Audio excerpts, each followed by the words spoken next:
జరిగింది. కలిసి పని చేస్తే ఖచ్చితంగా సేవ అభివృద్ధి జరుగుతుంది. ఆమేన్.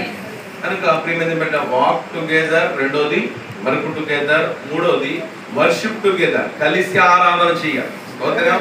కలిసి ఆరాధన చేయాలి. కొంతమంది మాస్టర్ గారులే చేస్తారు కానీ మాస్టర్ అమ్మ గారికి సమయం ఇవ్వడం కదా. మాస్టర్ అమ్మ గారు కూడా సమయం ఇవ్వాలి.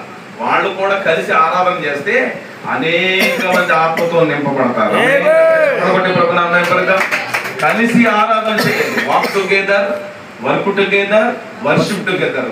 నాలుగోది ప్రేయర్ టుగెదర్. కలిసి ప్రార్థన చేయాలి. స్తోత్రం. హల్లెలూయా. కలిసి ఎవరైతే ప్రార్థన చేస్తారో వారు బహుగా ఫలించుతారు. హల్లెలూయా.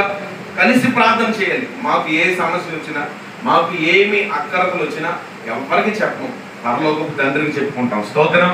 కుటుంబ ప్రార్థనలో మా అర్పణ గారు ఫస్ట్, మూడోవాడు ఆడు ప్రార్థన చేస్తాడు, రెండోవాడు అభిషేక్ ఆడు ప్రార్థన చేస్తాడు, అర్పిత మా అమ్మాయి ప్రార్థన చేస్తుంది, తర్వాత పాస్టర్ గారు ప్రార్థన చేస్తారు, శివరి గారు ప్రార్థన చేస్తారు. మాకు ఫైనాన్స్ ఉంది, ఆ ఫైనాన్స్ కట్టుకోవాలంటే ప్రభువా నాకు ఈ నెలలో ఫైనాన్స్ ఉంది ప్రభువా, ఆ ఫైనాన్స్ తీరాలంటే మీ వల్ల అవుతుంది ప్రభువా, సహాయం చేయమని ప్రార్థన చేస్తే ఫైనాన్స్ దేవుడు మరి కట్టడానికి ప్రభు కృప చూపిస్తారు.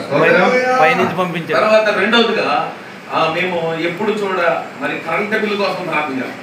ఎందుకంటే కరెంట్ బిల్లు పిల్లలకి మరి ఎండ భయంకరంగా ఉందని మరి ఏసీ అమ్మగారు కొనిచ్చారు. మరి ఏది అడిగినా దేవుడు ఎవరో ఒకరి ద్వారా ప్రేరేపించి చక్కగా మరి దేవుడు అన్ని అనుగ్రహిస్తూ ఉంటాడు. కుటుంబ ప్రార్థన మేము చేసుకున్న ప్రార్థన ద్వారా అన్ని కూడా దేవుడు సమకూరుస్తున్నాడు. స్తోత్రం చెప్పండి. ప్రార్థన బలం. కుటుంబంలో సంఘంలో ప్రార్థన జరుగుతూ ఉంటాయి కానీ సేవకులు గృహాల్లో, కొంతమంది గృహాల్లో కుటుంబ ప్రార్థన జరగట్లేదు. అందుకే కొంతమంది సేవ బహుగా ఫలించట్లేదు. స్తోత్రం. మనం ఒప్పుకోవాలి.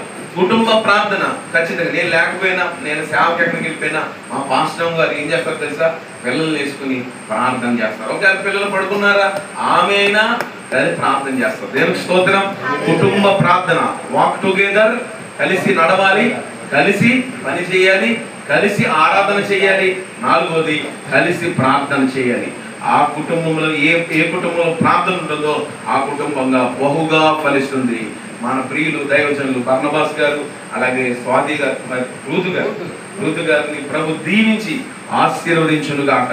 ఇలాంటి పెళ్లి రోజులు అనేకమైన జరుపుకొనును గాక. వారు అబ్రహాము వలె, మరి ఇస్సాకు వలె, యాకోబు వలె దీవించబడుదురు గాక. దేవుడి మాటలు దీవించి ఆశీర్వదించును గాక.